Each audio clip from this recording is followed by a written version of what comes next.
Hey, welcome back to the Cellarcast.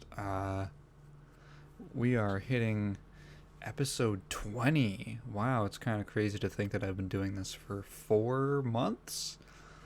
Yeah, the channel's been doing kind of like weirdly well. One kind of funny, odd thing is that sometimes a video will just like randomly hit the algorithm really hard, like months after uploading. Let me fix my microphone for 1 second. There we go. Like months after uploading. So all of a sudden, the Sega video, the Sega and the Yakuza video, it was sitting at 200 subs until like a few days ago, till like Monday. And then suddenly, in the span of about a week, it shot up to it's at like over 1,000 views, and it's just one of those funny things. Like Sega's not in the news, Yakuza's not really in the news. Like Lost Judgment came out like last month or something, but yeah, just like alright, I guess for some reason people are just clicking on that video a lot. But it's cool. It's cool. I'm very sleep deprived. This is gonna be a sleepy podcast Taigen episode. Because so what happened was after I did the 4 video bonanza for Halloween, the week of Halloween, I was like, I'm gonna take a break, just to prevent myself from burning out. Just thought it would be healthy. Like I can take like a week off, and it's probably be fine. And then I immediately absolutely demolished my sleep patterns, and I'm trying to fix them. I went over to Kat's house the other day, and I literally just fell asleep on her couch.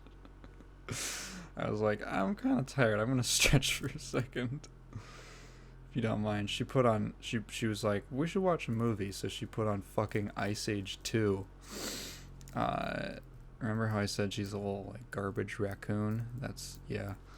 And I was like, I'm gonna close my eyes for a second. And then when I woke up, it was off. I was like, what happened? She's like, oh, it's over. I'm like, what? Did I sleep? How long was I asleep? It felt like I closed my eyes for like 5 minutes. That's what they call a micro sleep. Every time I leave her house, she always lets me keep like a bottled water. So I have, how many bottled waters do I have? I got 1, 2, 3, 4, 5, 6, 7, and then there's like one on the ground. Yeah, 8.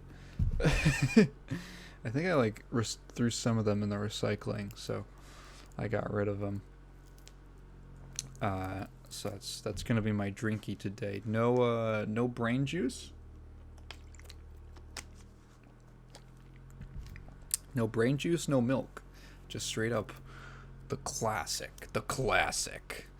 Blah blah blah. I don't know. I kind of wanted to talk. There wasn't a ton of crazy news. Oh, I should start off. You know what I'm gonna start off with? I'm gonna start off with play the song. Play the song. Oh, I'm hearing it. In post. Yep. There. Ooh. Yep. There's the song. It's time for the Blizzard block. That's right, ladies and gentlemen. Yeah. I don't know how long the song is gonna play. It's like 40 seconds. So if you remember last time, I was like, I should have a little intro for the Blizzard block because it occurs so often on this podcast.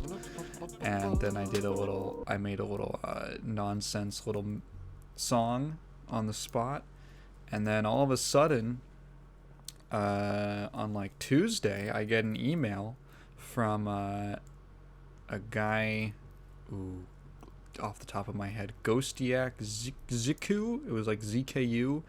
It's gonna be linked in his SoundCloud will be linked in the description. I think that specific track is like privated, but you know, whatever. You can check him out. And he just messaged me and he was like, "Hey, I really liked the podcast. Here's the thing for the little thing that you made, the little song you sang." I was like, "Wow, that's super cool." So I asked him if I could use it, and he was like, "Yeah, it's cool." So thank you very much, ghostiaczku.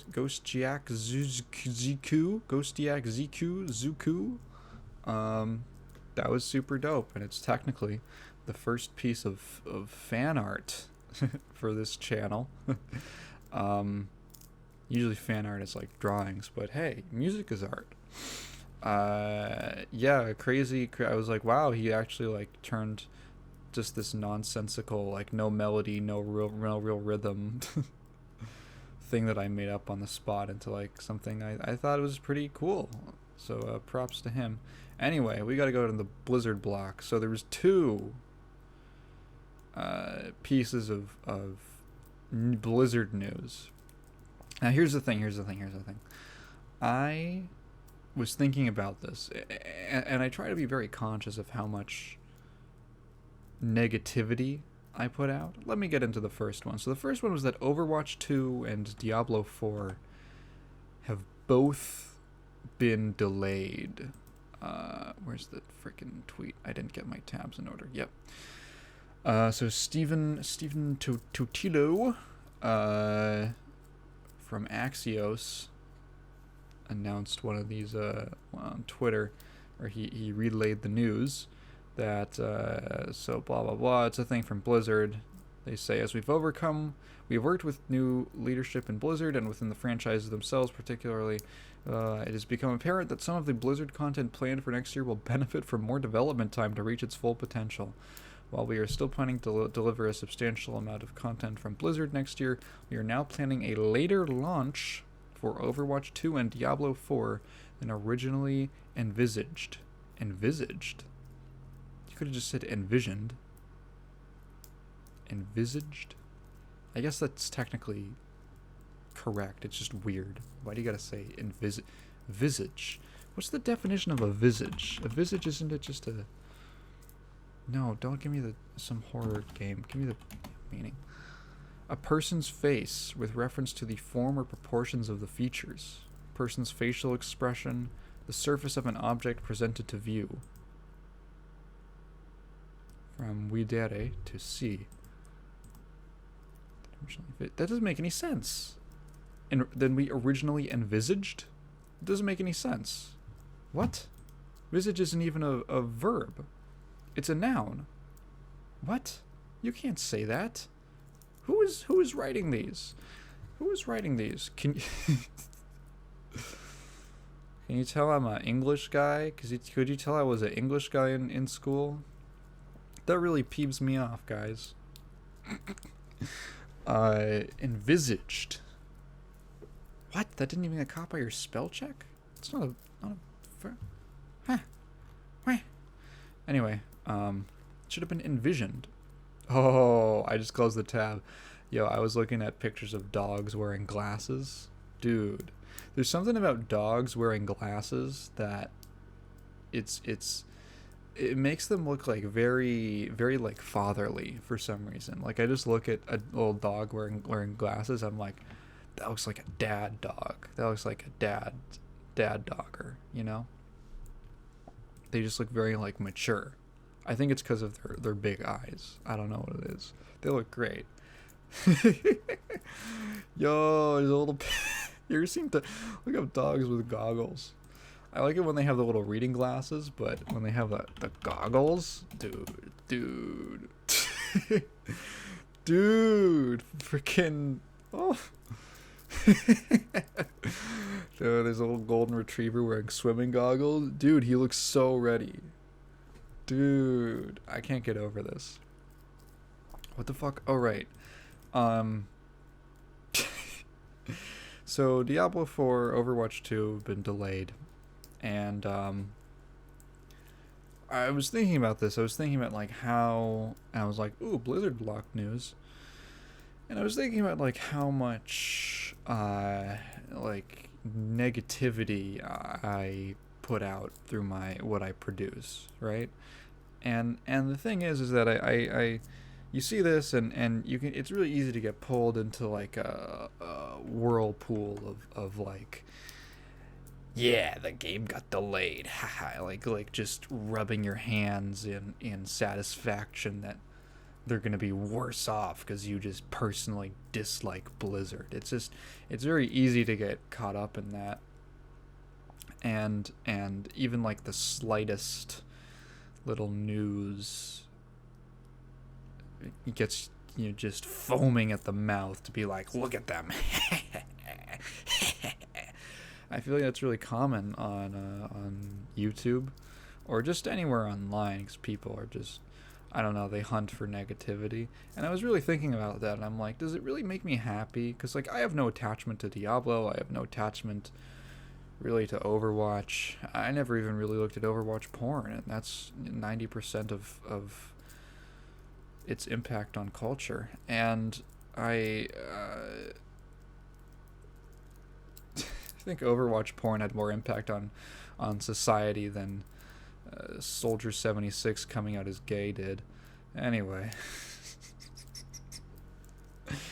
I was thinking about it, and I'm like, I don't want to be that guy who just grabs every single misfortune that happens to this group of people and just spits it out there so I can feed this kind of like this like kind of ugly sort of hate machine that runs on the internet. I don't really want to be that guy. And I you know, I think it was funny to mention because specifically like Diablo 4 getting pushed back, okay, that's, you know, whatever. Overwatch 2 is funny. That game getting delayed, that's funny. Because it's been in development. Overwatch 2 is so weird to me because like when I first heard about it, I couldn't understand what it was. I was like, so it's like is it a separate game? And I had a friend. I didn't want to. There's my burp for the podcast. My friend was explaining it to me. He's like, well, yeah, but you can also like, if you own the first game, you can play with people who own Overwatch 2. And I'm like, so what is Overwatch 2? Is it like an expansion, or is it like what makes it the 2? And then it's like, oh, because it has co-op elements. I'm like, what? I didn't even know that Overwatch had a single player component in the first place, or like a co-op mode. I thought it was literally just multiplayer PvP. I had no idea about any of that, and I was you look at like what they shown off, you're like, that's cool, but why is it taking this long? Like, you just think that like unless even if it's like a significant upgrade to the engine or something like that, how much time, like how extensive is this co-op like Left 4 Dead style game? Like how extensive is it? Is it like huge? Is it like a whole ass like 10-hour game or something like that, or what's the skinny on this thing? I'm almost really curious actually to see what it's like when it finally comes out. Maybe what if this becomes like the Duke Nukem Forever of this generation? That would be hilarious. Like, does it even exist?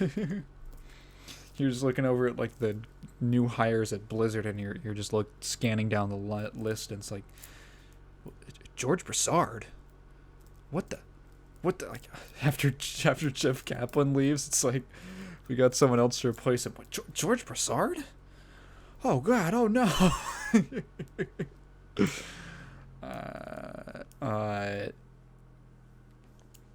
It'll be done when it's done. Yeah, so it's like, what? Does this game even exist? Is it a game? What is it?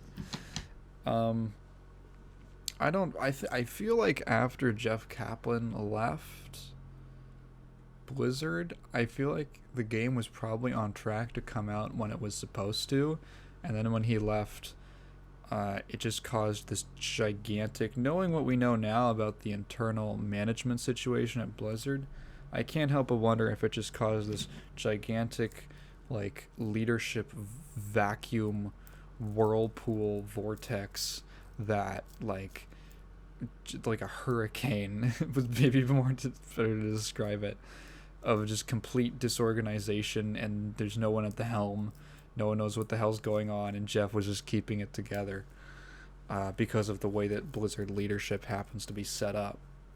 I wouldn't be surprised. I don't know if that's true, but I wouldn't be surprised if he was the one who was keeping things on track. I don't even know who's like directing it now or whatever. So the reason I feel like it was noteworthy because it also happened at the same time that Jen Oneal announces that she is stepping down at the end of the year. Holy crap. So if you don't remember, after good old Jab, stepped down, he was replaced by two co-leaders. Two new why is Goku trending on Twitter right now? Two co-leaders. What the hell's going on? Is there really a Dragon Ball character named Granola? Jesus Christ. Oh, I guess there's a new chapter or whatever. Anyway,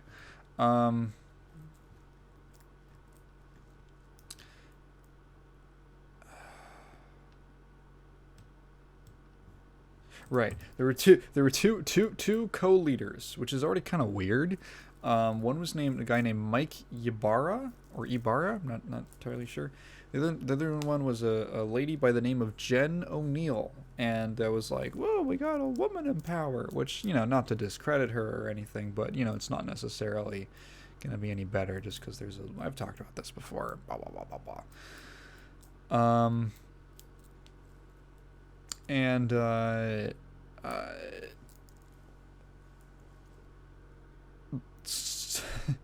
already... she has announced, so she's not stepping down immediately. In an email to staff, as reported by Jason Schreier, Oneal says she's leaving, quote, to dive deeper into the admirable causes of women in games international, a nonprofit devoted to equality and diversity in gaming, and that Activision Blizzard is giving a $1 million grant to the organization. The news means that in the wake of a widespread reckoning over how its culture mistreated women, Blizzard has gone from having male and female co-leaders to again having a single male boss. And apparently this was not discovered until a shareholder meeting.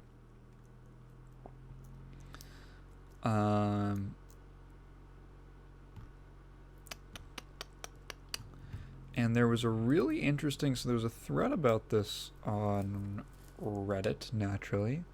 And I found... So someone linked... Well, it's hard... They quoted it and supplied a link. The problem is that... let me just read. So Amy Dunham, the technical director at Blizzard, announced that she was leaving earlier today, too. This is on the day that the announcement came out. And she is commenting on Jen leaving, and oh boy. So they linked this tweet, and it looks like... This lady, Amy Dunham, I click on it and it says it limits who can view her tweets. I don't know. Blizzard devs are very sensitive. And so they quoted this. And I found this very interesting. So she says, look at who a company puts in a decision-making capacity over its core business. For a brief period in 2020, there were 3 women in leadership of game dev teams at Blizzard.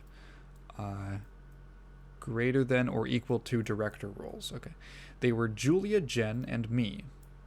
The three of us were the first women to ever serve in our specific roles, and we were also the most senior women in the company for our respective disciplines. All left this year.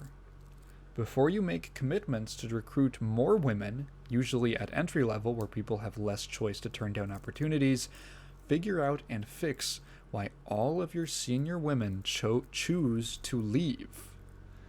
I think that's a very interesting take. There's there's definitely things that she is not saying for the sake of, I guess, not being, I guess keeping some tact, I suppose. She might have, I don't know if she said anything previously about the harassment or anything that she herself experienced, but yeah, the quote, "the fish rots from the head," definitely comes to mind here. So again, to reiterate it yet again, putting more women in positions of power does not necessarily decrease harassment or any of that, because, the joke that all the incredibly jaded WoW players are saying is, oh boy, they're going to hire more women to harass. And, it's unpleasant, but there's a kernel of truth to it if we kind of look at what Ms. Dunham is saying here. Before you make commitments to recruit more women, figure out and fix why all of your senior women choose to leave. So she's suggesting that there is something where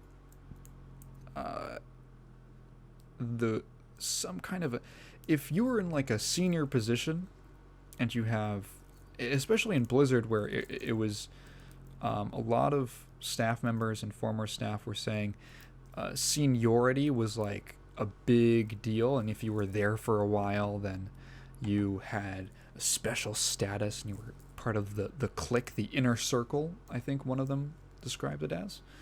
And so you look at these three women who all are, according to this, fairly senior, the most senior women in the company at the time for their in their respective areas. If you kind of read between the lines here, and if you intuit that things were bad for them, it's like, first of all, it would be like, okay, who is perpetrating that? Because you look at the other victims of harassment and just unequal treatment, a lot of times it was people in, more like either newer hires or, who have less power, who are, they don't want to join and then immediately quit or anything. Or, maybe people who are in like middle positions, medium positions, not higher than entry level, of course, but not like a top dog, right? Not really, just like a standard, an average employee, what you might say. Usually it was like a couple unchecked higher-ups who were harassing and exploiting the situations of those people. And that makes sense, which is an unfortunate thing to say, but it makes sense, right? Like, it's understandable, and it's like, okay, yeah, this was a problem of senior management allowing this kind of culture and these types of people to fester in the company.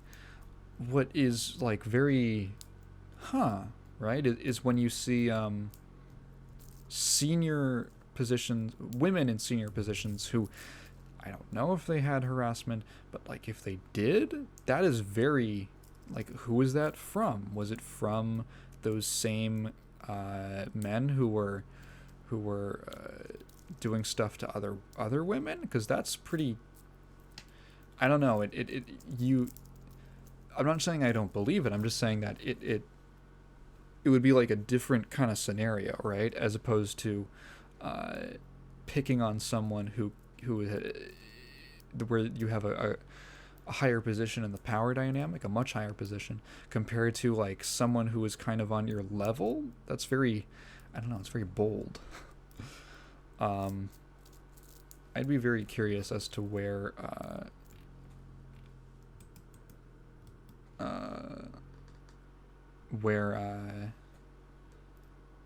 what exactly happened. I don't know if maybe she'll talk about it. Maybe she has, and I just haven't remembered that it was her who said a certain thing, but yeah, man,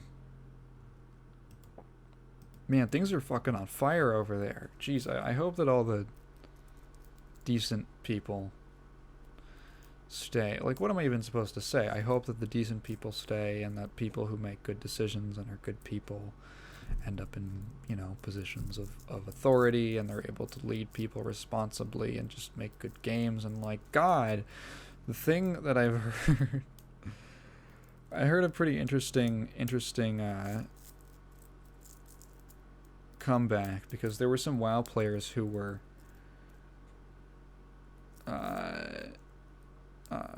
upset over, because WoW saw basically a pause in development and then a delay on an update, and they've already been waiting like 8 freaking months. They were already waiting like 8 months for a single content patch to an already pretty barren expansion, and they were just expressing their annoyance because of this whole deal. And the comeback to them was, you shouldn't be, this is more important, I can't believe you're upset about a game, blah blah blah. And then the response to that was, dude, it shouldn't be the player, it shouldn't be the customer's fault, not fault, but it shouldn't be on the customer to worry. You're not paying $60 plus a subscription fee to worry about worry about a bunch of creepy grown men groping women and getting drunk at the office. You're not spending the money to support that.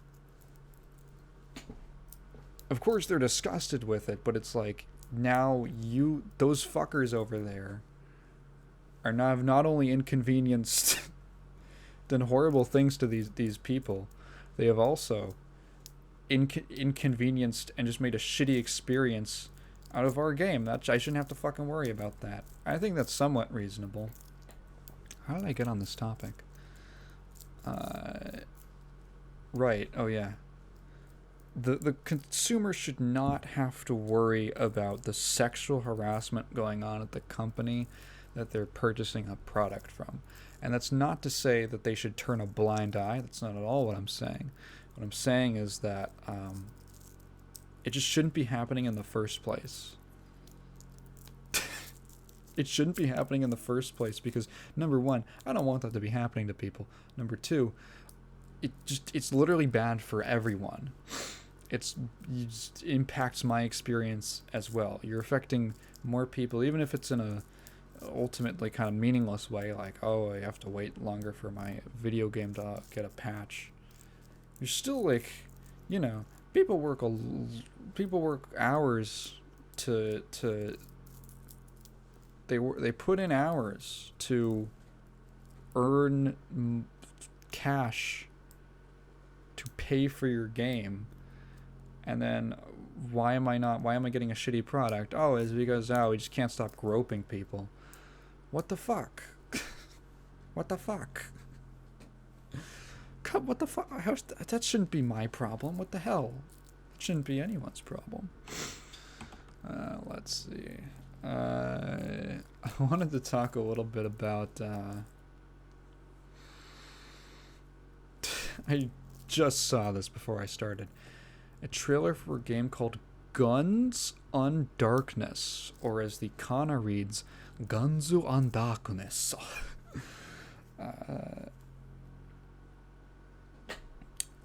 I love it when Japanese games have English titles and they just write it in katakana.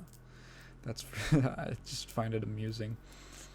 That's the funny thing about like Japanese is that you can say something in like a really racist accent, but that's just how the language is pronounced. Like when I say guns Undarkness, you're like, oh, that's a character. That's literally how it's pronounced. Like if you look at the kana, that's literally how it's pronounced. Symbol by symbol. That's how you're supposed to say it. It just so happens that like it sounds like you're putting on like some kind of like caricature, but you're not. It is what it sounds like.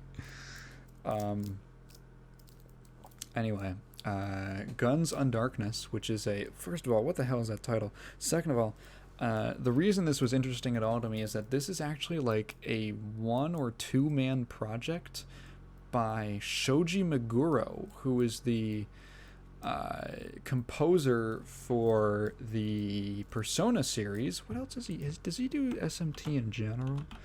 Shoji Meguro. I'm obviously like mostly familiar with him from yeah, he does SMT too. I'm obviously mostly familiar with him from Persona, but there's a picture on the Megami Tensei wiki for Shoji Meguro, and it's him just holding a copy of Persona 1 on PSP, and it just says Shoji Meguro promoting Persona, and he's just standing there holding it up. That's really funny. Something's really funny to me about that. He's done a ton of looks like he goes back to the Megami Ibunroku Persona. Is that yeah, it's Revelations. Yes, that's like the first one. Yeah, all the way back to 1996. Oh, damn, I didn't even realize he did that many Digital Devil Saga, SMT. He did the soundtrack for Nocturne. Yeah, so he's making his own game. It's called Guns Undarkness, and it looks like some kind of a weird, like a third-person shooter strategy RPG. I couldn't really tell. The trailer's like not good. So first of all, this is not a good trailer. It's a stealth RPG. That's what he's calling it. The trailer's like not that good.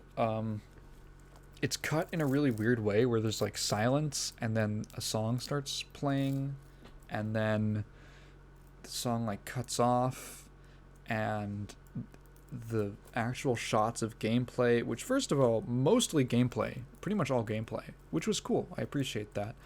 But very choppy and weird, and like didn't get a super great idea of what it was, but it also like doesn't look good. It looks like it was made in Unity.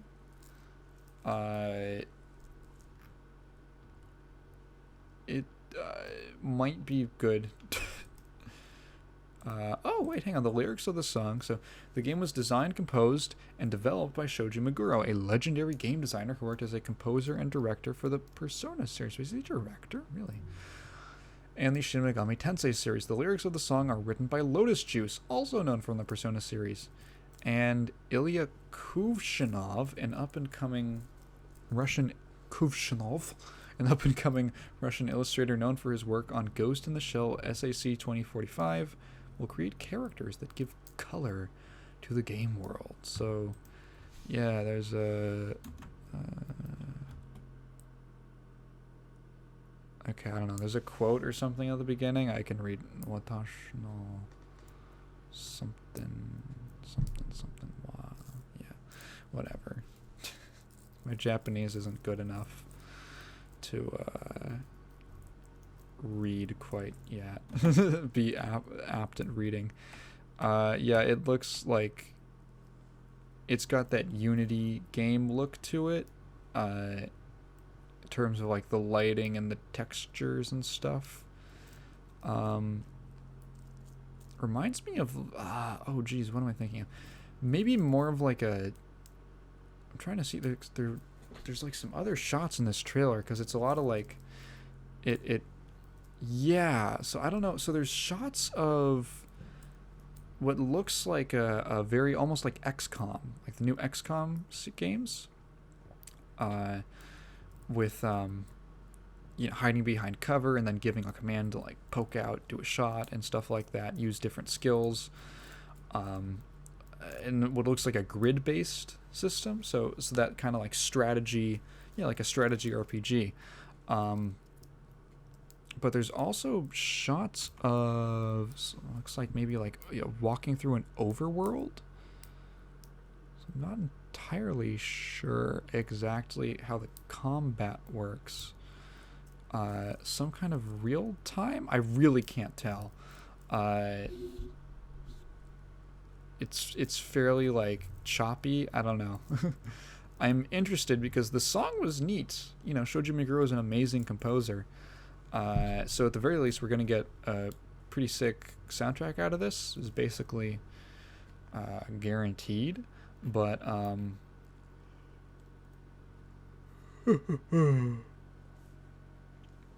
he's still at Atlas is the thing. So he's like developing this basically in his spare time. He's not at Atlas. He technically left. When did he leave? Shoji Meguro leaves Atlas. When did that happen? Oh, holy shit. In October. Really? Wow. I didn't even realize that. Like weeks, like 2 weeks ago. What the hell? I totally missed that.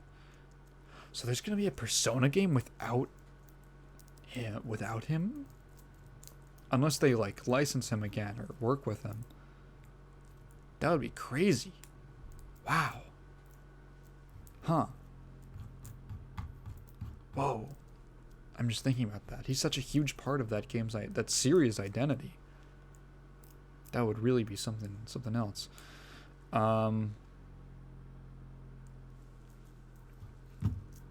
Yeah, so neat, I guess. Check it out. It doesn't look amazing visually, but gameplay-wise it might be kind of cool, and the music will probably be good. What did I want to talk about?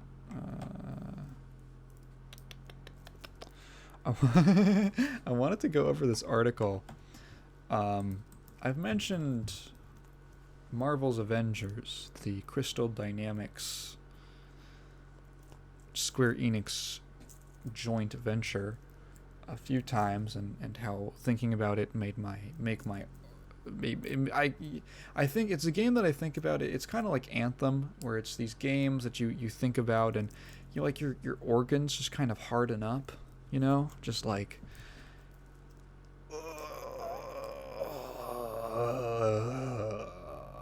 that feeling. You're just like, fuck. I can feel my arteries hardening. I'm aging by the second as I think about it. It's like a freaking... What's the thing where they... Thinking of a thing... What's the thing where like someone gets like the life sucked out of them when they like age? Totally thinking of something like that. I'm totally imagining like a movie or something where that happens.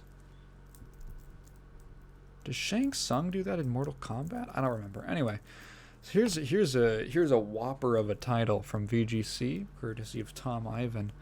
Square Enix claims Crystal Dynamics was the wrong fit for, quote, disappointing Marvel's Avengers. That's a title and a half. So the head of Square Enix has claimed that Crystal Dynamics was a bad fit for Marvel's Avengers given its lack of experience with the games as a service model. Holy crap. I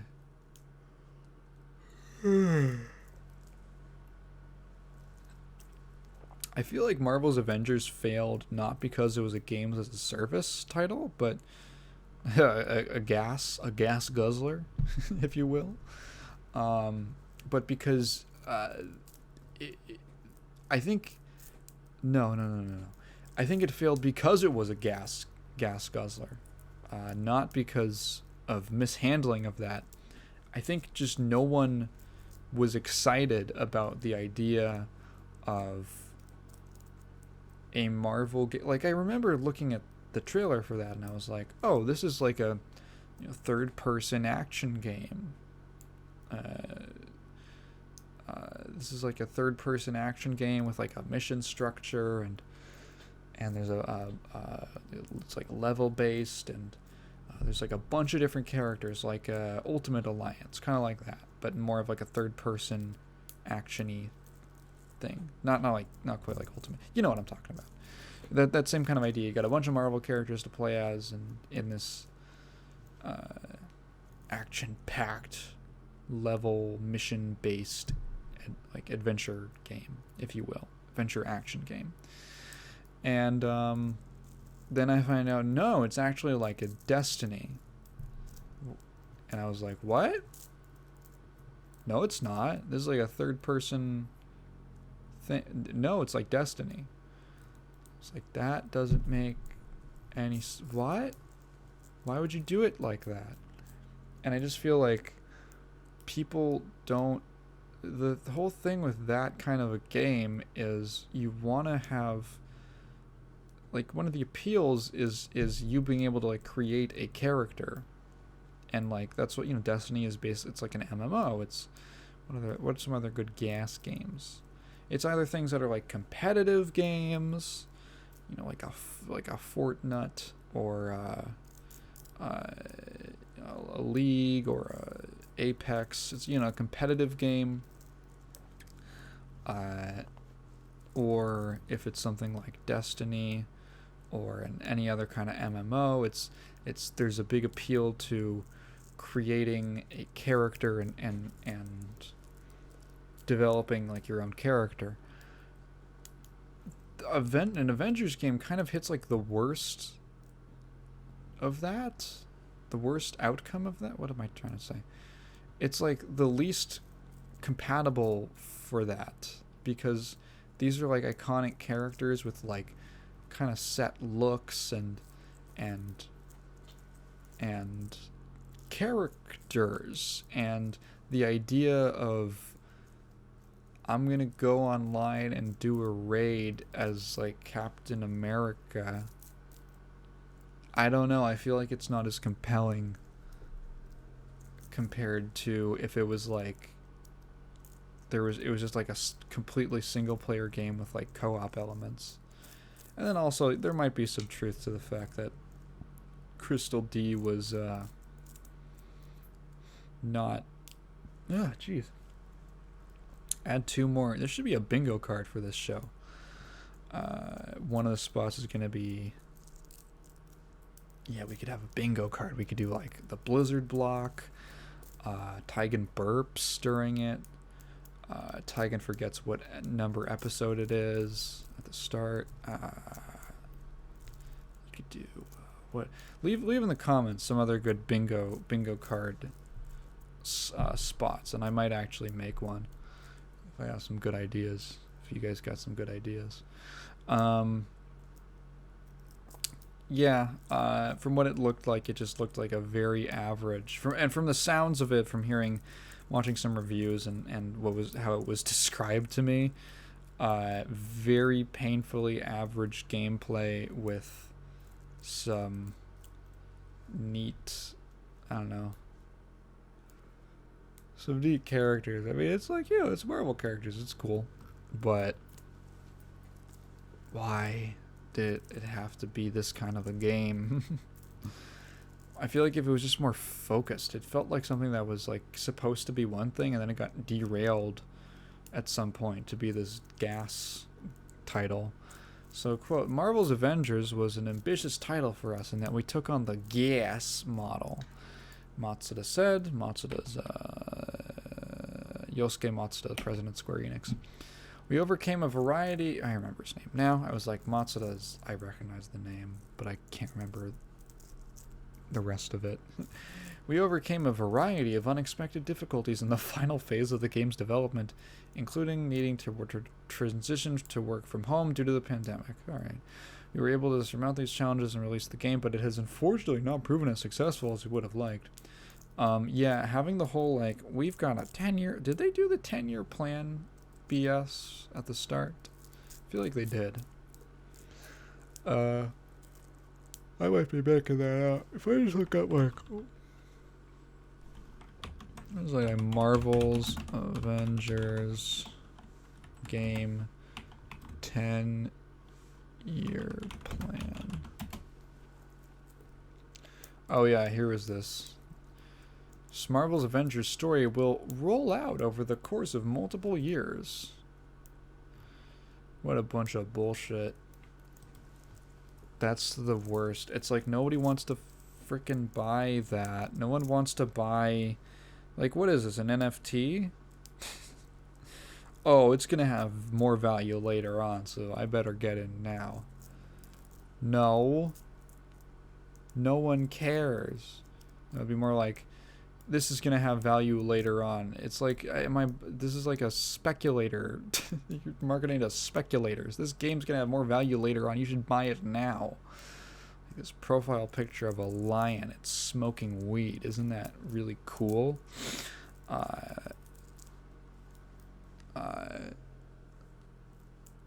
Yeah, the whole 10-year plan garbage is the most blatantly, like, there is no faster way to kill my hype for a game than this is going to take 10 years to reach its full potential. I'm sorry. I'm a responsible adult. I use a condom. I don't just randomly go flying into 10-year commitments. While the new challenge that we tackled with this title produced a disappointing outcome, we are certain that the GaaS approach will grow in importance as gaming becomes more service-oriented. How we go about creating new experiences by incorporating this trend into our game design is a key question that we will need to answer going forward. So why, in 2019 interview, Matsuda explained why he thought Crystal Dynamics was well suited to Marvel's Avengers. Crystal has always been a company that's made games in the action-adventure space. In that sense, I think it would be a good fit in terms of making a game with Marvel using the Avengers, which would naturally be an action-based game. What a quote. Yeah, I guess not.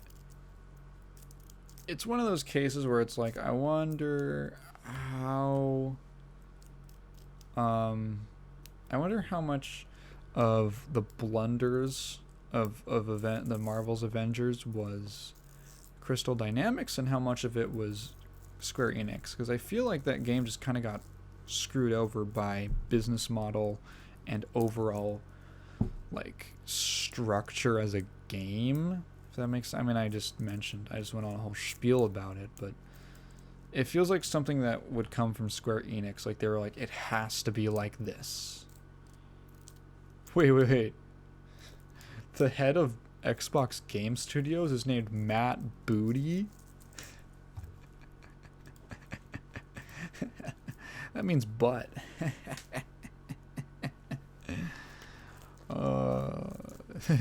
Fucking ass man.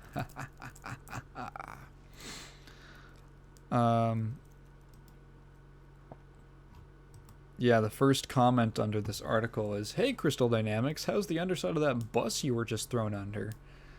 And I cannot think of a better comment to sum up this whole situation.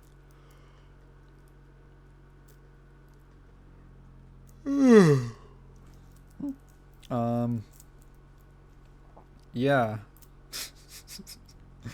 This should go in the history books of gaming as an excellent deflection. No, that was I think that was their fault.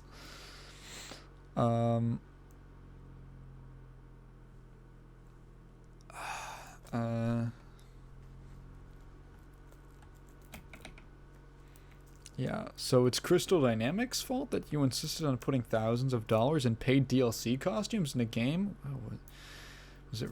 It probably was thousands of dollars. That is a business decision made by the publishers, which is true. So I've heard about this. There are literally people who are usually they're not really part of the development team. They're usually hired by the publisher, and they are the like monetization people. So the publisher brings in someone to look at the game and go, where can we stuff as many monetization opportunities as possible into this game? That's how you end up with with paying $60 for a game and then having to pay more in shitty little microtransactions. That sucks. Yeah, Square, I don't know, they're a company. What did you expect? Which sucks. It sucks that it has to say that about such a legendary developer that has made some of my favorite games of all time. Final Fantasy VI? Come on.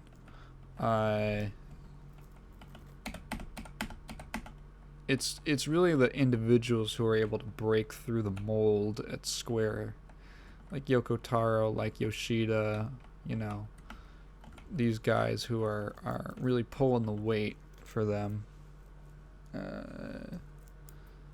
Yeah, I just thought that was funny. They really did throw them under the bus with that one. What a laugh. You could have just said, like, gamers didn't respond to the business model. Because, well, no, that's not true. Because if you would have to admit that there was some kind of a fault in the way that you handled the business model. And you can't say that because, look at all this money. Look at all this money. It really does remind me of NFTs. Like, where you just see something and you completely misread, like, what makes something successful. Like, the whole deal with NFTs is, like, we'll introduce artificial scarcity so that it's valuable because it's rare. It's like, no, rare things don't make it. Like, I could, like, blow my nose right now and it's gonna be the only rag with my DNA on it. Doesn't make it rare because nobody cares. They negative care. They actively don't want it, actually, and just because it's the only one doesn't suddenly make it valuable. This is the same mentality that made the comics industry crash in frickin' 2000, because a Superman comic sold for really high value because it was the first one and it was very well preserved and people care about Superman. And then that was completely misread by editors and publishers and stuff, and they were like, oh, it was because it was rare and it's the first issue. So what we're going to do is we're going to flood the shelves with just tons of, just an ocean of garbage of just, this guy's name is Bloodshot. He's a assassin with a bunch of guns and belts and pouches on him. And he has a base. And then a guy breaks into his base and he has to shoot the guys. And then he goes, who's behind this? And that's the first issue. And it's going to have a holographic foil cover. And it's going to say, landmark first issue or something like that. If you go back and you look at the 90s, what's really interesting is you start seeing this trend. Where'd my magnets go? Some of the magnets fell. There it is. You start seeing this trend that really wasn't there before, which was like the first issue. Whoa, guys. And it's like, that really wasn't much of a thing. Like, you'd see it in older comics and stuff, but especially if it was like characters who were previous, like Iron Man and Captain America used to share like a single 30-page book. Was it Amazing Stories, I think? And they would get like 15 pages each. And then they eventually got their own comics. And it was like, finally, the first issue of Iron Man's standalone book. And it's like, oh, yeah, that makes sense. But, like, there was this whole speculator boom, and it was fueled entirely by editors who were like, yeah, this is going to be valuable. We're going to put these things to make it valuable. And just because it's the first one, people are going to buy into it. We're going to get so many sales on these first issues because people are going to want to invest, because what if this is worth like $1 million in like 20 years? And it's like, no, it's not going to be worth $1 million in 20 years because nobody cares about Bloodshot, Kill Fucker, or Hitman, or whoever I don't know, you know, like, people, the Superman comic sold for a lot because someone was willing to buy a Superman comic for a lot of money. And the reason they were willing to buy it is because they were probably a collector and they care about Superman. It's because Superman's an international super icon. Ultra giga mega iconic character, like a symbol. Known everywhere. You go to Africa and there's little kids with Superman backpacks. And it's like, this character is one of the biggest characters, fictional characters of all time. Yes, of people care. That's why it's sold for a gajillion dollars. No one cares about your character. Just throwing out a game and saying, well, it's checks and like checking all the boxes of, well, it's gonna offer this and it's gonna have that, and it's got this brand name, and we're gonna have a 10-year plan. There's gonna be so much content in 10 years. Like, you're asking people to basically invest in something up front that is not really complete. And that's not how anything works. When you look at the games that have actually lasted 10 years, which are very few and far between, it's like it launched, it was successful at launch because it was good at launch, it was compelling at launch, it had reasons that got people excited in the first, few months, years of its existence, and then it went on to just continue because people loved the game. You see this with CSGO, you see this with League of Legends, you see this with tons of games, lots of MMOs people get invested in, and not all of these games, mind you, only a select few. Like, there's like a very interesting human element to pardon me. Oh, I was going to say, the whole NFT thing is exactly like the speculator boom in comics, which, like, NFTs have, like, no inherent value, and it's stupid to think that anyone is going to care that you have this, it's a unique lion. It's like, but no one cares. You can't make them care. What am I going to say? There's a very unique human element of what people get really jazzed for. And you can just kind of feel it. And that's what makes tiny little games like Minecraft, which was developed by a single dude, and it was just like a little pet project, into literally the highest selling game of all time. That is what Minecraft did not have a 10-year plan. None of these games had 10-year plans. You are like following steps to success that don't exist. You just need to make a product that is good on its own, and then if it's successful, and it's really successful, and you've really got something on your hands, then you develop it and you continue it. This is like, we're going to throw so much money into this that it has to be, because we literally can't control our budgets, that this has to be the biggest success of all time. It has to make all the money, so we have to put in every microtransaction, we have to put in hundreds of old DLC costumes, we have to put in we have to get like exclusive deals to get Spider-Man in only the PS4 version, which was dumb, so that we can guarantee that we get not only our money, but our money plus like 5,000% of what we put in, 5,000% interest. Because we need to make all the money. Video games is the most like hyper-capitalist industry out there. Maybe next to like I don't know, anything that uses like cobalt mining, which video games probably do too. Oh no. Ooh, cigarettes. That's a good one.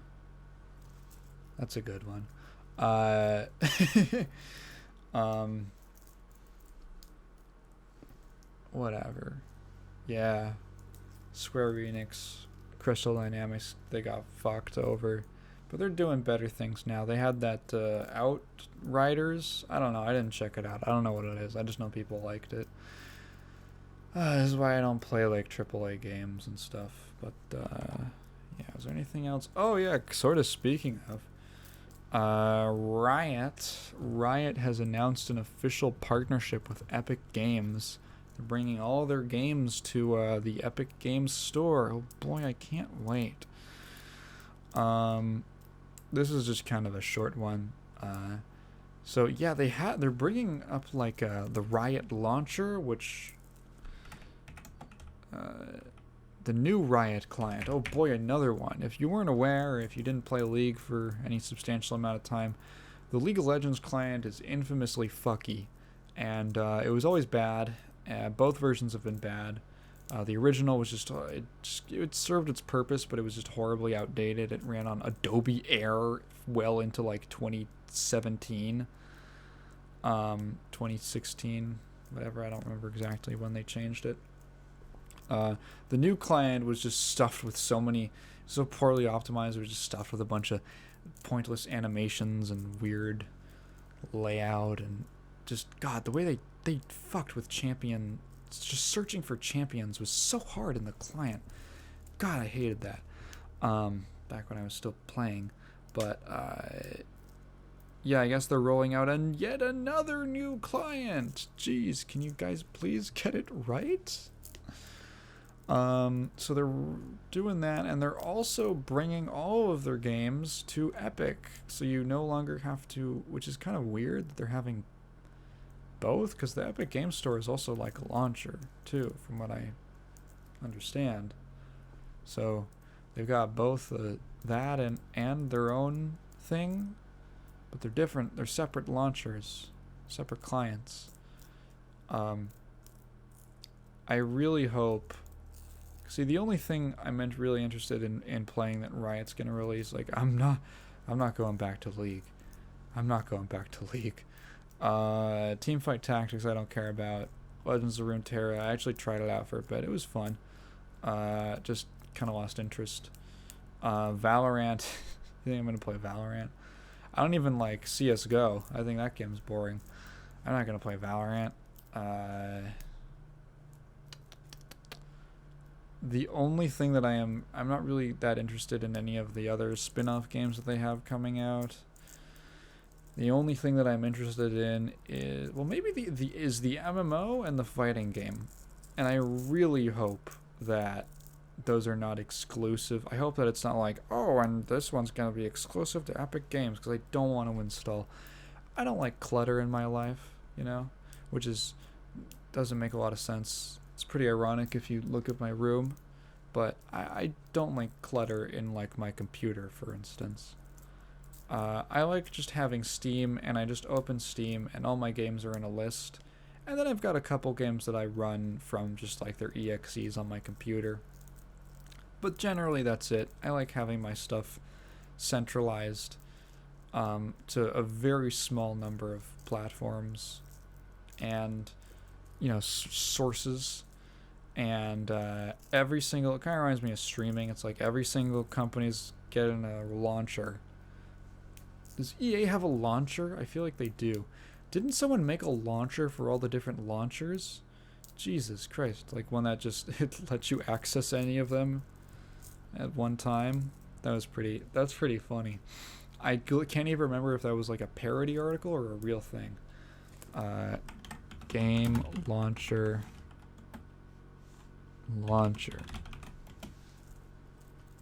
The Corsair game launcher. Yeah, literally that.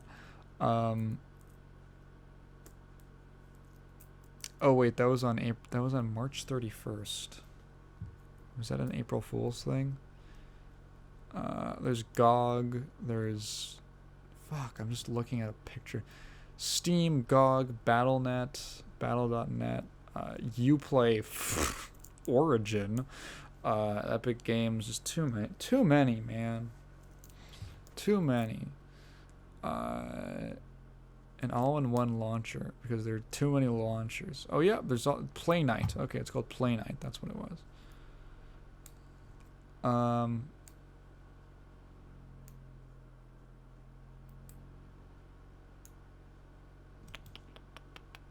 Yeah, Itch? Is Itch a launcher? I never really played anything on Itch.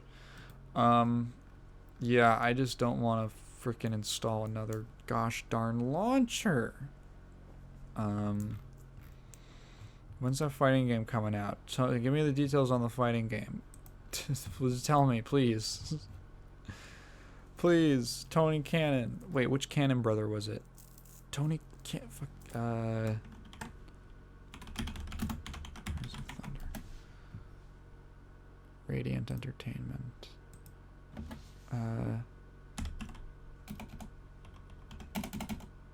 Who was the Cannon brother working on it? Radiant.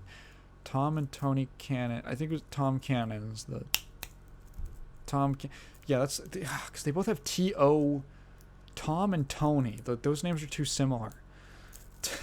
Tony Cannon is currently on the board for Evo. Tom Cannon is the one in Radiant. I want to see what Tom Cannon's doing. So, give me the deets. Give me the deets. Don't use it in the forest though, because that can start a fire. If you don't know, you're not supposed to use bug spray that has DEET in it while you're camping because it's flammable. So there's a risk of a fire hazard. But I want the deets. I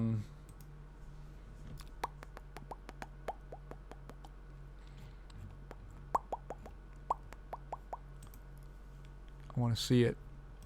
I want to mess up some league kids in a fighting game. I want to schmick some. I want to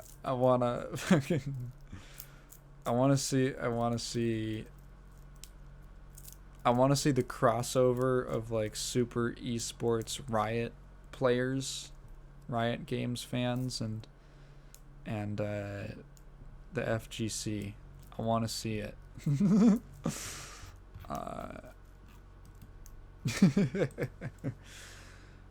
What else did I want to talk about? Oh yeah, I want to talk about a couple games. So speaking of fighting games, I guess it's a good segue. So while I was on my break, this past week I reinstalled Street Fighter V, just because I kind of got the urge to play it. I was watching some Brian F videos, and he was just talking about the game and ideas and kind of concepts around playing fighting games, and really cool. He makes really good content if you're curious about learning about fighting games and stuff. He has a good channel, kind of a mix of like gameplay stuff and learning stuff. Yeah, he's a cool guy, and he's a Street Fighter player, so he's playing SF5 for the last couple years. And he was actually the one who got me really interested in the game, because he made it look fun.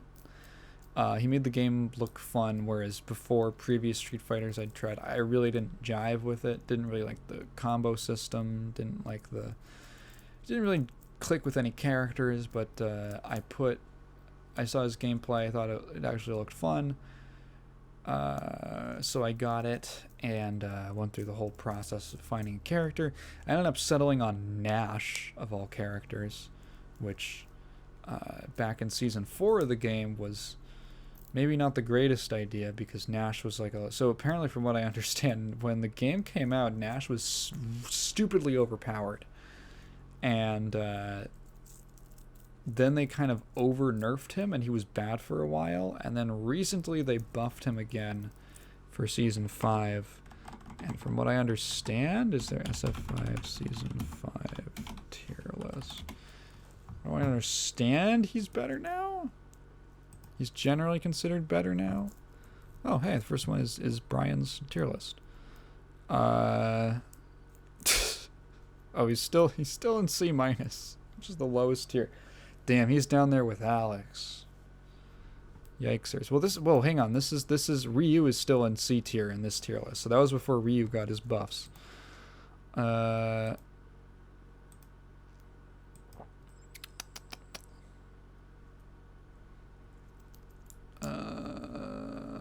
Okay, I don't know. I feel like he was considered better, though. He was considered better after he got some buffs. Dogra's got out. What the hell? This is a crazy tier list. Actually, maybe not that crazy. I just saw Falcon E Honda at the bottom. I was like, I feel like Honda's not that bad. Anyway, Yeah, for some reason Nash was just fun to me. I just liked, he has a very like all-rounder kit and really good like some good neutral buttons, and I don't know, I just find him fun for whatever reason. I like doing his bread and butter combos. I actually learned, so I when I got back into the game, I just kind of dropped it just because other stuff came up I was more interested in, and but I just this last week swung back into it, and I was having some fun struggling against the online. Oh, that's a different thing. SF5 I think has really come a long way. It's like a pretty fun game now, and it I ended up learning. I never knew. I never bothered to learn like a full combo into super with Nash, and then I did, and it was so shockingly easy. It was literally just it required a little bit of setup, where you have to like he has his V skill 2 basically buffs one of his specials, and it makes it do like an extra hit, and then so you just need to like get a knockdown or something so that you can safely get the buff, and then you do that. You do literally the exact same combo that I do like every single time, bread and butter, that ends in that special move, but it hits them an extra time, so they bounce higher, and then you have enough time for them to fall on another special move, which you can then cancel into super. So it's literally just like the exact same combo, but with 2 extra moves tacked on, and one like bit of setup of having to needing the V skill at the beginning, or some point earlier in the round. Yeah, and it's pretty easy. Combos in general in SF5 are pretty easy. But so I was having fun. I was climbing up. I never really played enough to get out of bronze. Never really understood. So Street Fighter is interesting because coming from a game like Plus R, so the 2 fighting games that I have the most time into are Plus R and Skullgirls, which is funny because I don't consider myself especially good at fighting games, and those games are generally considered very difficult. But one thing about really difficult games, and this is something that Sajam talked about in a video, is that difficult games with a lot of things going on can actually end up being easier for a new player, because if you have like 5 skills, right? If there's 5 concepts to learn in this game, and you know one of them, you can go online, and someone who knows 3 or 4 or 5 of them is going to totally destroy you. But if you have a game with 20 things to learn, and you know like 4, let's say you know like 8 or something, right? You're decent at like 8 things. 8 concepts. You can go online, meet someone else who's good at 8 things, but it's a different 8 things. And so the skill set is way more broad, or the range of skills and things you just need to know or be good at is way wider, which also means, you might think that means that it's harder, but it actually, in a lot of cases, means that it'll be 2 different skill sets clashing, and that makes for an easier learning experience in some cases. Because you can be like, oh, so that guy's doing like this. That guy just like is really good at this part of the game. How can I learn from that, right? Without necessarily getting destroyed by it. Because you didn't know how to you don't know how to anti-air. In Street Fighter, if you don't know how to anti-air, you're at a massive disadvantage.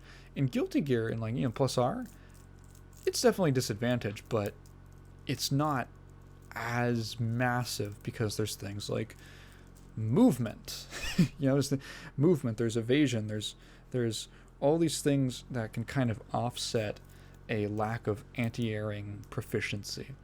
And so in some case, in some sense, I find Street Fighter V more difficult than a game like Plus R. Just me personally, because the way that the game is kind of designed in a game like Plus R, or generally in Guilty Gear, moves and individual tools are very, how would you say, they're very flexible. They're very flexible. You can use it for a lot of things. Like when I'm playing Slayer, I can look at basically almost every one of Slayer's moves and come up with like at least 3 different uses for them, 2 or 3 at least. Whereas in Street Fighter, it's like this move is used for this, and that is it. It is not. It doesn't combo into anything. It doesn't do anything beyond this. It doesn't, like, if you there's quite a few characters, Slayer is one of them in Guilty Gear, where if you get an anti-air, you can do a full combo off of that.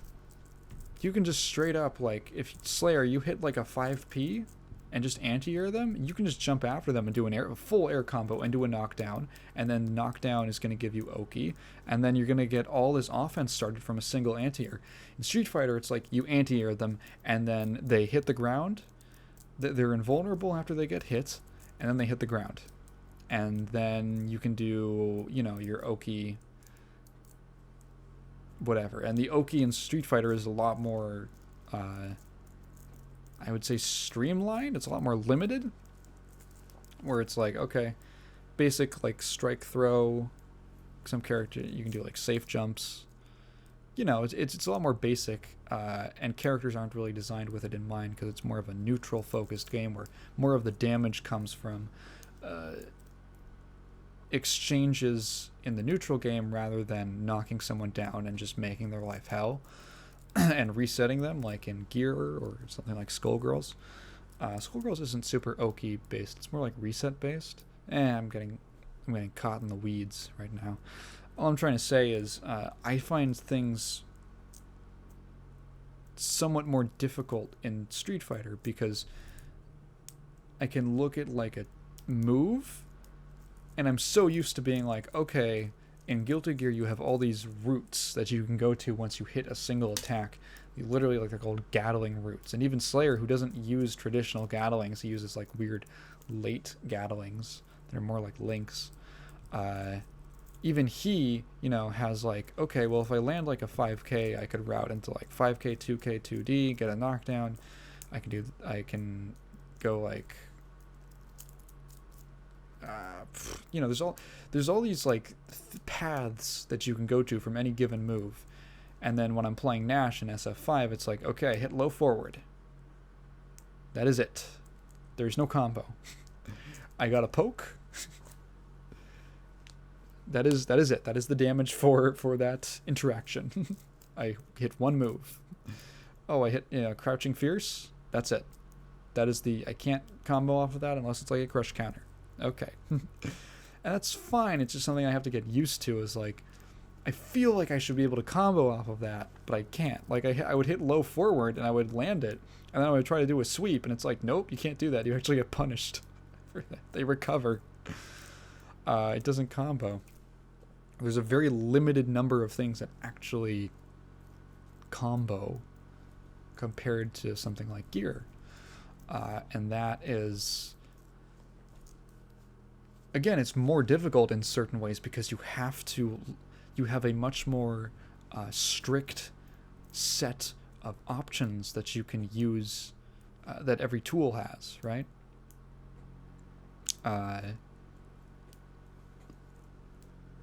And it's yeah, I don't know how many times I can restate the same thing. Well, there's another thing for the bingo card. Tygan asks how many times he can say the same thing, slightly rephrased, while he's working out an idea in his head. That's all I'm trying to say. That's all I'm trying to say. So I'm having a bit of a struggle in SF5. The other thing is the goddamn netcode. Jesus. I definitely lost a couple games because of lag, and it sounds like a cop-out, but literally, I would land the first hit of like my bread and butter. I would hit like Nash's bread and butter combo is Crouching medium punch, standing medium punch, heavy sonic scythe. That's it. It's a 3-hit combo, decent damage, get a knockdown. Sets up for stuff.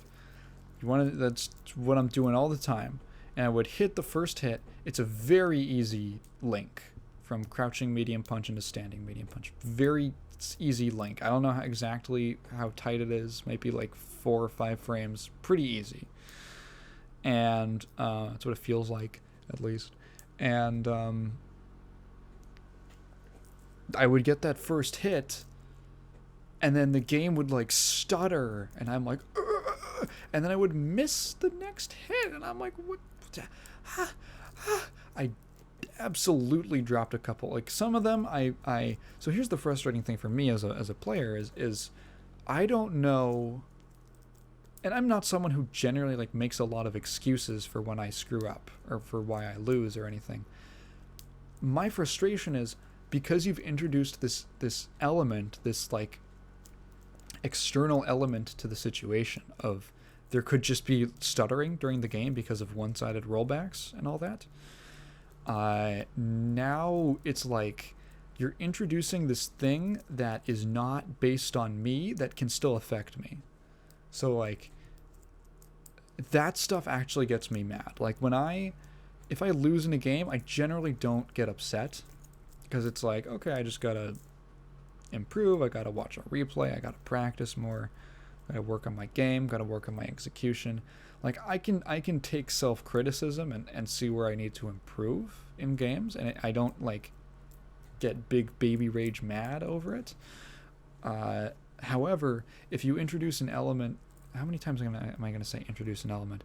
When you have something like lag, where, okay, this is not me. I've got my Ethernet cord plugged in. I'm running on a wired connection.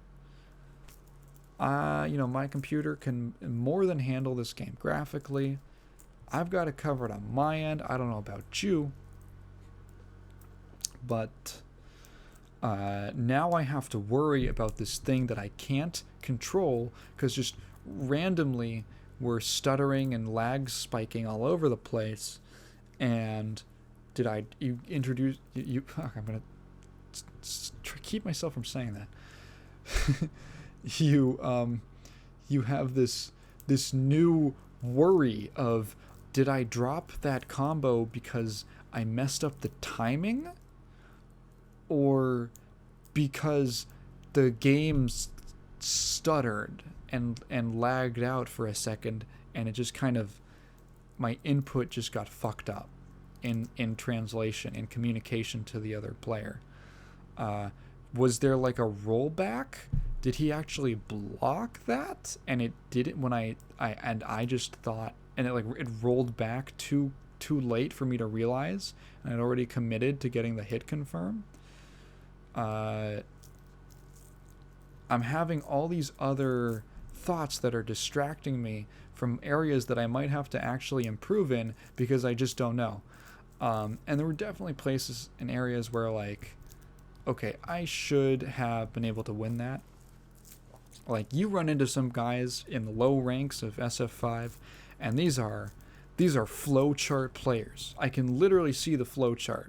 I played this Laura, and this dude would literally do the exact same thing every single time he got a knockdown. He would set a fireball, and then he would try to do a meaty standing short, and then if it blocked, which it always did because I saw that he did it at the same time, he would either go for V-Skill 1, which is an overhead, or he would go for sweep. He would just do like a 50-50. And so literally every single time that he knocked me down, I would just block and then watch for the overhead. Otherwise, just assume that he was going to do the sweep. And more often than not, he actually did the overhead, which is more reactable. And I still lost that, and I was so upset. It was so annoying. And I lost it because I just played badly in neutral. I wasn't using pokes. I wasn't spacing. I didn't know what I could punish. Part of that is game knowledge, but again, that's part of the learning process, and I just didn't learn fast enough. what moves are punishable, what can I do in this situation. Definitely a few times where I probably did moves that he was able to punish, like, what was it? No, I'm thinking of a different thing. I played this, like, poison, for instance, and then every single time that I threw a fireball, he would always do, like, an EX or a heavy, like, heel stomp, and then just go right over it and punish me for it. And I was like, okay, I need to stop doing that. But then sometimes I would just do it out of habit, and I'm like, okay, probably means that I'm autopiloting, and I need to stop doing that.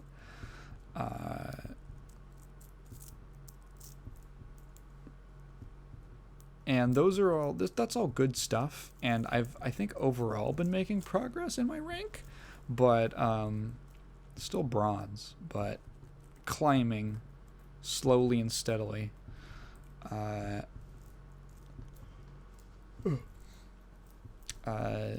Having the added problem of, like, network anxiety, because that sucks. Like, I feel like everyone knows what that feels like, to be playing a game and then there's like a hint of lag, like there's gonna be a lag this match, and you're like, oh no, and now the entire game you're like kind of on edge and you can't really get into it, you can't really focus entirely, because you're like, is the game gonna lag spike in the next second? Am I gonna miss this thing because, oh, the game randomly decided to spike because someone turned on a toaster in my house? You're not allowed to focus on the game. It's like when kids do badly in school because they have bad home lives, because they're just trying to think about when they're going to get their next meal, and they can't focus on, like, the Pythagorean theorem. One thing is more important to you than the other one. One thing's causing you more anxiety, and it's kind of not allowing you to get invested in this fantasy, if you will, or this more abstract mental thing. You're thinking about the real world. You're pulled out of the game, right? That was such a weird analogy, but I feel like it works. Other than that, I'm having fun. I just need to know when to quit. I try to be good about, like, okay, I've been on a losing streak. I should quit. I should stop right now. There's a fallacy or an easy trap to work yourself into of, I need to keep going until I get a win. I can't end on a loss, because then you end up every mistake you make, because you're intentionally trying really hard for that win, and you're keeping that as your goal. Every single mistake you make, every single round that you lose is like tilting you more and more, because you're getting further away from your goal, and you're just seeing more time that you're spending when you really should probably be maybe shutting off and going to bed or something like that. And you just tilt harder, and then you usually end up not winning that night at all. You end up ensuring that you're not going to win. I try to be a little more mindful of, like, okay, am I going on a losing streak? I should just call it a day. And that happened. I lost like 3-4 games in a row, and I was like, oh, okay, before my rank drops any further, because I got all the way up to Ultra Bronze, and then I deranked back to Super Bronze. I was like, let me turn in. Let's call it a day. And I'm almost ready to call it a day on this podcast, but not quite, because this morning I finished the Ashes Afterglow, the Doom Total Conversion mod that I talked about last episode, which was, if anyone forgets what that was, it was basically Doom. It's a total conversion mod for Doom, and it's basically Fallout as a really, really tight FPS. So I got to the second hub of the game. I did some quests for it. I discovered there's an infinite money exploit. So what you can do is there's a section of the second hub where there's like this mechanic guy, and he asks you to go down into the pipe works underneath the little town that they have set up. It's like in the second hub. The first hub was like a subway station. The second hub is a water treatment facility, if I remember correctly, or like a water storage facility that's been repurposed into this town. And he asks you to go into the pipeworks and clear out some mutants in there. So you go do that, and then you come back, and he gives you 50 scrap, which is the money in the game. And then it turns out, when I talk to him again, you can just keep turning in the quest. You can just keep going back to the option to like the, in the dialogue tree, you get to the first set of options or whatever, like the front end of the conversation. You can just keep routing back to that. You'll be like, ask about jobs, and he says, yeah, can you go down to the pipeworks and take care of the mutants? And then you say, I already took care of that. And then he says, oh, really? Here's your 50 scrap. And then you can go back to the you can reset, it ends that thread, and then you go back to the start of the conversation, and then you can do the exact same thing over and over and over again. And I found that you can literally just mash enter to select the options in a rhythm where you won't exit out of the conversation. And it's like you hit enter 4 times, hit up so that you don't, because the cursor ends on like leave, hit up to reset the conversation, go back to the dialogue option that resets the discussion, enter, up, enter, and just over and over and over again till I had infinite money. And scrap is also used to upgrade your guns. So what I did was upgraded all of my guns to the max upgrades. Then I healed myself for full at like the doctor that's in the town, and then I bought a bunch of ammunition until I was basically full on everything, and then I was not quite unstoppable. There's some difficult sections of this game, but it was definitely much easier. I'll tell you that. And it works. I was worried that like maybe once I leave the map and then come back, it would not work or it would close off. Nope, it literally was exploitable. The exploit remained the entire rest of the game.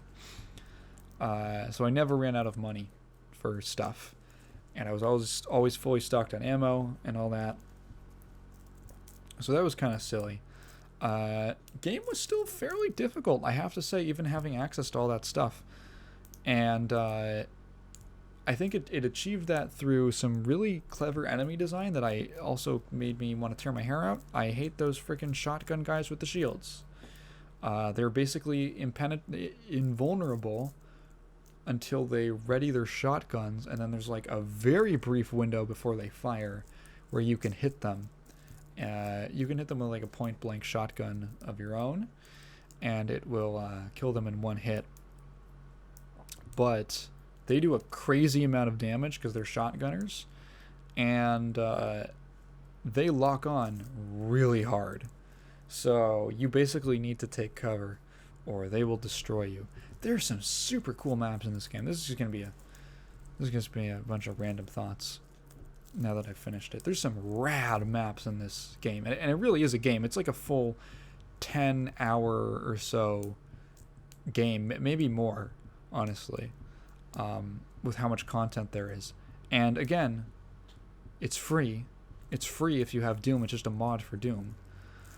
And there's a first one too, and a prequel, which I haven't played, but I'm sure it's also really good. And it's so high quality, dude. There's a map. There's a level where you go to, you're in like a big stadium. It's like a sports stadium, and you open up and there's like a big battle against all these mutants. It's like this mutant it's called Blood Sport is the map, and you start off in this, almost, it kind of reminds me of what's that movie with Arnold Schwarzenegger with Marathon Man? No. Arnold Schwarzenegger movies. What am I thinking of? Total Recall. No, Running Man. It kind of reminds me of Running Man a little bit, where it's like you got like a big arena, and you're just a killing. You're just a killing, and all you have is like a melee weapon, and then you kind of branch out, and there's this you escape, and then there's this huge, absolutely gigantic map inside of this stadium, and it really is like a very fleshed out location with back rooms and like a shops area and management, or like, like offices and stuff, and little side rooms and things like that. You can crawl around in the ducts. Just so super cool. There's an amazing map inside of these botanical gardens. It's called the Biodome, and it's just like a giant glass dome that has a bunch of plant life in it, and there's like these broken bridges that you can like jump across and to like navigate around and go through all these different parts of it. There's like shrouded or like really hidden or what would you call it, very like dense areas of brush that you have to go through to find like plant samples for this doctor in the second hub town. There's unique enemies that only really appear there. And thinking like maybe they appear other. I feel like there's like this really creepy. The idea is it's just like these mutated plants, and a lot of them have kind of taken on these almost like animal features, or these animal. Not tendencies, but they've evolved, right? So they're like half plant, half animals, and there's these sort of plants around which are just cosmetic, but they're just like environmental details. Yeah, that's what I'm thinking of. And they look like buttercups or something, but they have like weird tongues hanging out. It's super creepy and uncanny, and makes me very uncomfortable. And someone's moving around out there. There's like these weird, like, I would call them like scorpion type plants, where they have that kind of stance, they have that pose of having like multiple legs and all that. You know what I'm talking about. They're like scorpion plants, but they have this weird flower head that like first of all, they shoot this barrage of really fast projectiles that do a lot of damage. Second, if you get close to them with like a shotgun or something, they have this like flower head that opens up, and there's all these like disgusting, gross ass like tentacle tongue things inside, and it starts like wiggling, and it just like makes this horrible noise. It's fucking terrifying. It makes my skin crawl, and then it like rushes at you, and it just gives me the heebie-jeebies. So creative. There's these like gigantic, it's like big masses of corpses that are just like floating around, and they've got like, it's like organic and plant matter and corpses, like human corpses that are all like in this big mishmash mush of stuff, and they float around, and they shoot these homing projectiles at you, like this barrage of homing projectiles. Super weird. The whole biodome environment was so cool. There's a whole section where you have to go through like a museum just to get there, and then you actually get inside of the biodome, and it was literally making a GZ Doom chug with how massive the environment was and how many like line defs it was trying to render. It's rare that you can actually make the Doom engine chug, but this mod did it. That's with like gigantic maps. Super sick. Was there anything else that I was thinking of that was like really cool about the game? There's like multiple endings. There's like side quests that you can do. There's optional quests that you can do that will change the events of the game. I kind of ended up getting a bad ending where I just killed everyone. I was fine, but I killed everyone.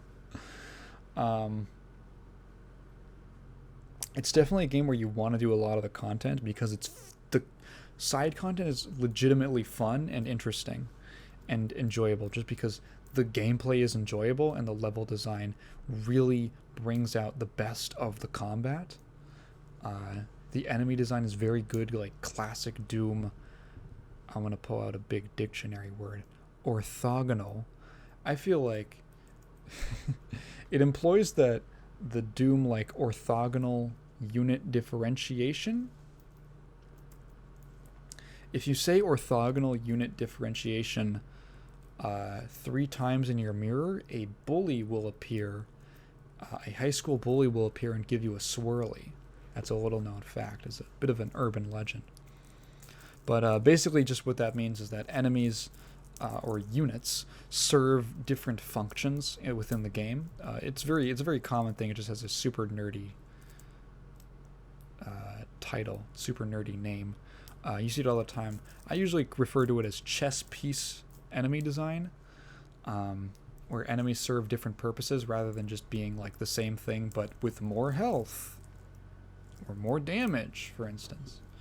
And there's room for that in an orthogonal design. It's just when that's the only thing your game offers, it gets pretty stale. This mod generally kind of takes a lot of the some of the designs from Doom. The original enemies, it puts a little spin on it. There's like these. The first thing I think of is like the cacodemons from Doom, but there's like a flying enemy in this that it's called like a gas bag. It's just a weird fleshy floating balloon thing, and it tries, instead of shooting projectiles at you, it tries to zoom towards you and it will explode on contact. So you want to like take it off from a distance and all that. Anything else? I don't know. It's just really good. There's like a genuinely kind of interesting plot line about how the world ended up the way that it did. It's definitely setting up by the end for a third game to kind of like, I'm assuming, wrap things up and finish off some of the storylines with like the mutants especially, and some other stuff that is brought up in the first game and blah blah blah. Really good. Check it out if you have Doom. Totally worth your time. Super rad. Mad tight. Yo. The music's good. Yeah, I feel like I mentioned that before, but the music's great. The gameplay is just wonderful. It's just excellent. The guns feel great in terms of like sound design. It's heavy impact on all of them. They feel good to use, like the sound effects, the feedback that you get in the Doom engine with the big blood spurts, all of that, just great. Yeah, level design, enemy design is good. All that, just everything's good about it. It's just really sick, and I can't give enough praise to. I need to know the name of the guy. Reformed Joe. Sorry, Vostyuk.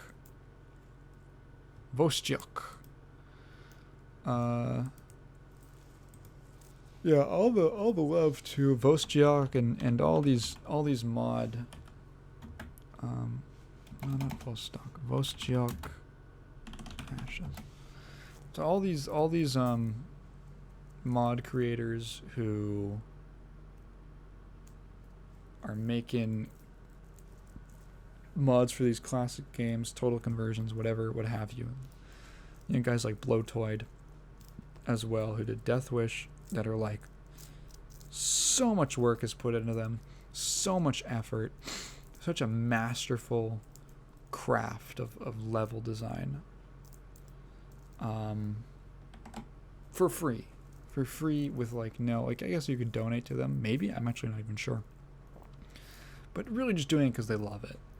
And I gotta commend them. It's literally like the exact opposite of the Avengers game. Blowtoid's been working on Death Wish for 10 years. He didn't have a 10-year plan. He just made a good game. Made a good mod that he just kept revising until it was amazing. Yeah, I think that's a nice positive note to end on. Didn't really have anything else I wanted to talk about. If you've enjoyed this episode, then leave your comments down below. I want to know well, first of all, thank you for listening this far. Second of all, leave your comments down below if you have any questions. I will definitely get to them next episode. It has to be a question. I'm not just going to read your thoughts out loud. And it should include a question, at least. And let me know ideas for a bingo card for this show. I think that would be funny. I don't know. Yeah, I'm gonna have. Oh dear lordy. Gonna have a video tomorrow. Or not tomorrow. Gonna have a video at the end of the week. We are really close to 1,000 subscribers, way more than I was anticipating. We're at like 730 something right now, and climbing. If I open up the YouTube app right now, YT Studio right now, is it going to be above? Has it gone any higher? Can we get a live update? Oh my god, it did. It went up by 1. 7:34 as I record this. So thank you everyone who's been listening to the podcast, watching the videos and enjoying it. It really makes me happy. You know, that people would do stuff. You know, like make a whole like little beat for my stupid Blizzard segment. Oh, I don't know if I ever really mentioned all I wanted to say about the Blizzard thing. I don't think I ever completed my thought on that. But what I wanted, the reason that I keep harping on Blizzard specifically is like I want to focus on the things that are related to the lawsuit and to the harassment that happened, because I feel like it just happens so often where something terrible happens, and because information in the internet age is so rapid and just from the hip, it's just people are upset about it for a few days, then they move on to the next thing, or they go quiet, as often happens in lawsuits, and then people kind of forget, and then the story about the lawsuit comes back out when there's like a ruling or whatever, but people don't care as much. And I feel like this is not a story that I want to be forgotten or glossed over, because I think it deserves, you know, the people who suffered it at Blizzard aren't just going to move on. And I think that, you know, obviously we can't say that we've experienced what they have, or you know, most of us can't. I hope no one. I hope as few people. I hope no one does. No one can, right?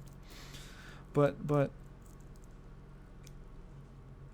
I think it would be nice to at least share a level of passion for them getting the justice that they're as passionate about. What the fuck am I trying to say?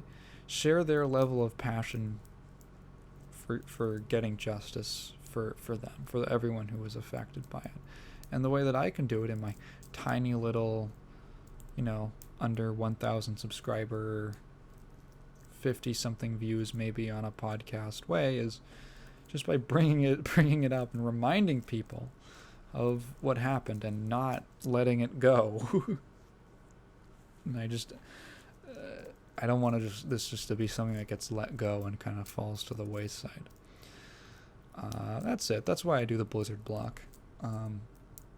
It's not to be mean, and I try to control that. I try to control how much negativity I'm projecting.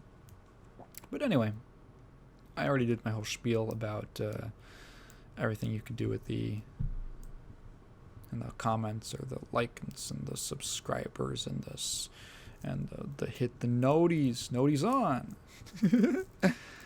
Yeah, thank you so much for watching. Bye.